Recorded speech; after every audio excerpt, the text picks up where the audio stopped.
Hello, Central Baptist Church. My name is Michelle, and this morning I'm with the Reverend Jack Anderson and the Reverend Joao Garcia, and they're going to share with us the beginnings of the Portuguese language ministry, which is today celebrating 30 years here at Central Baptist. So let's begin. Hello, Jack. Hi. Hi, and Joao. It's nice that you've decided to do this together, and it'll be a learning experience for all three of us as we do this interview on tape. It's now been 30 years since the ministry at Central Baptist Church began in the Portuguese language ministry, and I thought maybe I'd begin by both of you telling me a little bit of how you guys first met. So what was your first meeting as two individuals considering this ministry? I believe that was May the 1st, 1987. I knew of Joao because he had been in London where I had served for 8 years, and but I had never met him. Ah. So that was a good opportunity to meet Joao and his wife Luzmar. And what are your memories of that day? Well, I was introduced by Jack. He was the pastor here, and I was introduced to the congregation, Lucy Marin, and myself on the Sunday service, morning service. And you had been serving as a pastor in London? I was a pastor missionary. Pastor missionary in London. Which missionary board? Missionary pastor. Which missionary board? Yes, I was there supported by the DCM, Department of Canadian Mission, and the World Mission Board of the Brazilian Baptist Convention. I was sent to this country by the mission in Brazil on the request of the DCM. Now, when you began to talk about Portuguese ministry, what was your vision, Jack, for Portuguese ministry in Oakville? Well, when I arrived in Oakville in 1982, the church had just done an extensive survey of the community and the needs of the community and the resources in the church. And one of the things that struck me was in the report to discover that this church was in the center of the heavily concentrated community of Portuguese-speaking people, the largest one outside of Toronto. Wow. And having had contact with Portuguese-speaking people in London at Adelaide Street Baptist Church, and having had continued contact with people from London during Joao's ministry there from 78 to 86. Yes, 82. So we had felt close to it, and the opportunity for us to be involved in it seemed to be a very good fit. Seemed to be a legitimate way for us to use our resources in this community. And João, what was your vision for the Portuguese ministry as you were coming here? Well, when I was presented with this challenge, even in Brazil, before I came to Canada, I wrote to the DCM, Archie Gold, and also I wrote to the mission board in Brazil that I wouldn't come to this country unless I would work with a local church, already established local church. I was not called to start a new ethnic church, but to come and help the English established church to reach out into the community, the Portuguese community. And I was accepted on this basis. So when I came to London, Ontario, Adelaide Baptist Church gave me all the, freedom and support, and I started going into the Portuguese ministry, not only in London, but also in Strathroy, West Lorne, places where I knew there was Portuguese people. Because in the 50s and the 70s, thousands of immigrants from Portugal came to Canada. And they established themselves in these cities in southwestern Ontario. And Adelaide was a real good place, Adelaide Street Baptist Church, to do this type of ministry. Because the church needed these people in there to continue with their ministry, because Adelaide is in the middle of the Portuguese community there too, as it is here in Central Baptist. So my vision to the Portuguese ministry is that the church, I have to go to the community, or the ministry has to be in the community to be a presence of God, a presence of Jesus in the community, amongst the Portuguese people, because many of them, although they are very spiritual people, they are not really connected with the church, with the gospel of Jesus Christ. And that was my idea, my vision, that I was called to take the message of Jesus through the church into the community. So when your ministry began here, who were some of the pillars that helped you in that ministry? When I came here, I didn't know where the Portuguese people lived. Jack just said, around the corner, right? So I was kind of threatened by the community, which is a better reach community. So Lucimar and I came and we prayed a lot about this ministry and what we would do. And on my induction to the ministry in June 1987, I met a couple, Paul Rebello and Adriana Rebello, and their son Paul Michael.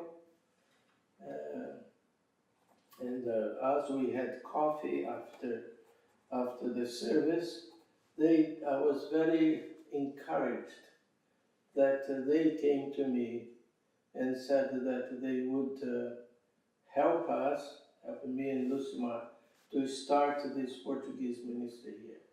So they gave us a great support from the beginning, and they're still here. And then I learned later I learned that he had really accepted Christ in his life here in this church. Now, Jack, as the pastor of the Central Baptist, the English congregation, what were some of the early challenges that you faced? Well, I think the first challenge was with the deacons board. It was difficult for them to grasp the enthusiasm that I had, because those were my experiences with Portuguese-speaking people. And I assured them that if they accepted the challenge, that they would be blessed.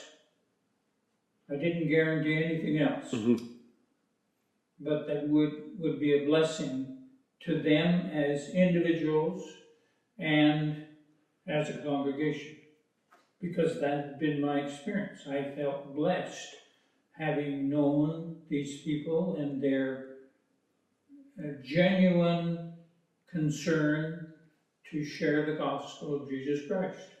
Yeah. So that was the first challenge. Then for other people to grasp this as a part of their ministry when they couldn't speak Portuguese, how would they fit into this program? So that was another challenge that I saw from the very beginning. Now, Joao mentioned Paulo and Adriana. Were there some early adopters in the English congregation that enabled this ministry to move forward in the early years? Well, Anne-Marie and Ernie Domey, because they speak more than one language, were able to move to greet Portuguese-speaking people with comfort. Even though they didn't speak Portuguese particularly, they spoke French and German, and Ernie had bits of other languages as well. So they did participate in that way. So that was the beginning. People began to see the opportunity, but it wasn't immediate because it took a while before he had any services. Yeah. He Wow. had Bible studies, which were reported on, and people prayed for it, but they weren't involved in it. So we spoke a little bit about early challenges. What were some of your earliest successes where you said, wow, this might actually work? Well, I started going to the community. That was the main thing for me.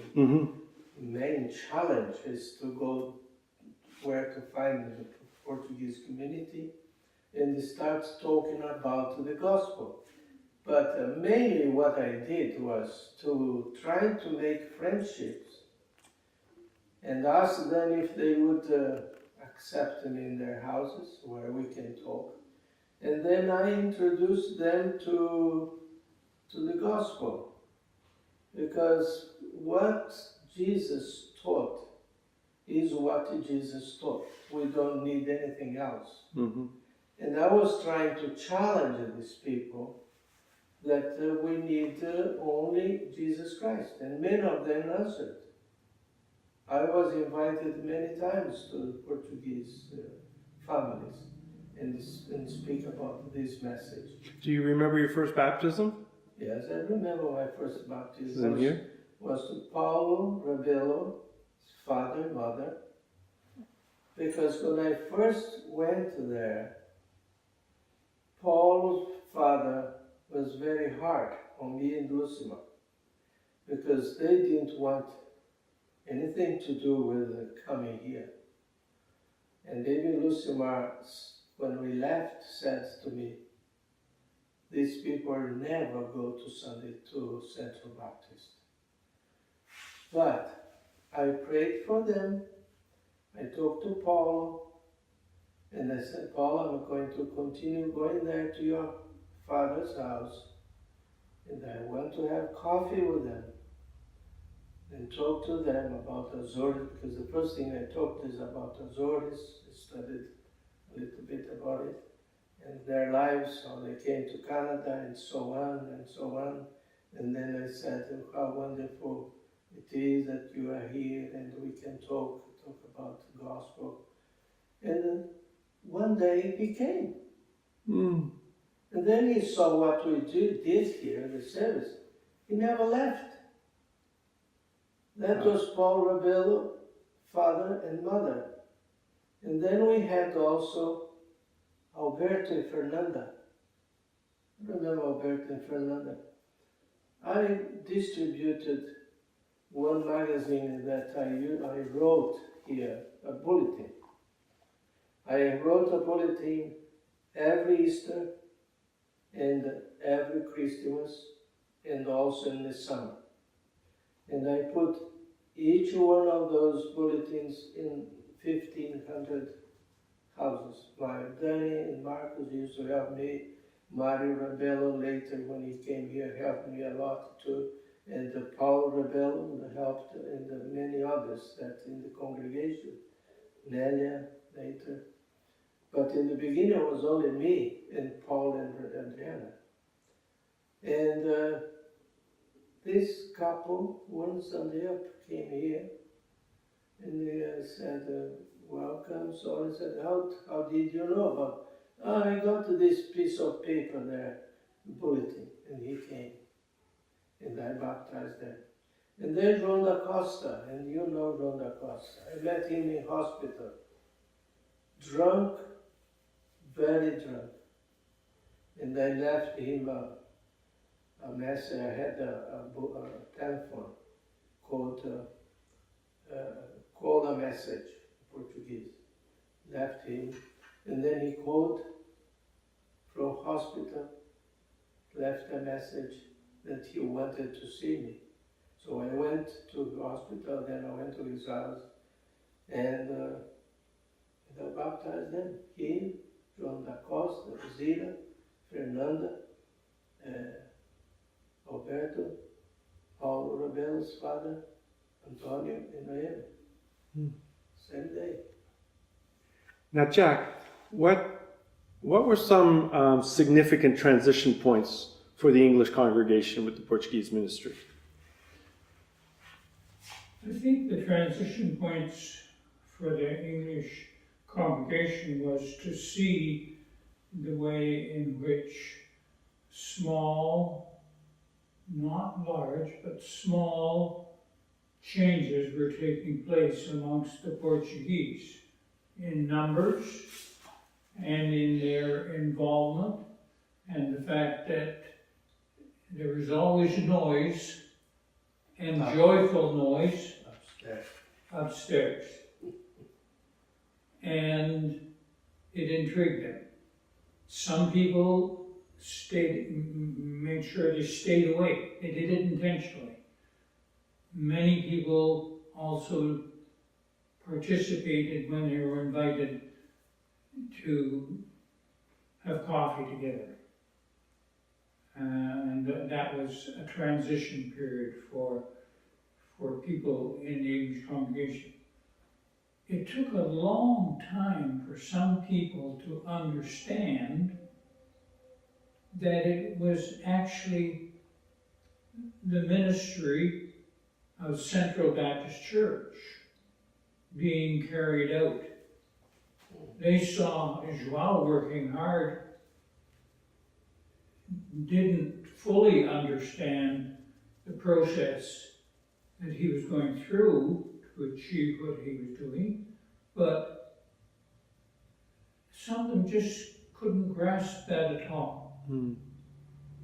It was a big learning curve for me to see how the difference between what he was doing and what I was doing. In other words, I was the pastor of a congregation. I was called to be the pastor of a congregation. I didn't have to go and look for them. They were already here. As a consequence, my pattern of ministry was entirely different. And it was a learning curve for me to discover that he walks into the community, he talks, he holds out his hand, he offers help and friendship, and that too, genuine ministry. And so it was a learning experience for me all of the time. And then just Joao's personality and his friendship, to get to know Joao and Lusamar and the children. It was a delight. Above all, first we had coffee. Yeah, first we had Now, I understand that all these years later, after 30 years of this ministry, you guys still get together on Wednesdays for coffee and conversation. Yes. And I used to go to Osaka Beach too. Well, that's a wonderful testimony to the ministry the two of you had together and the fruit that it's borne.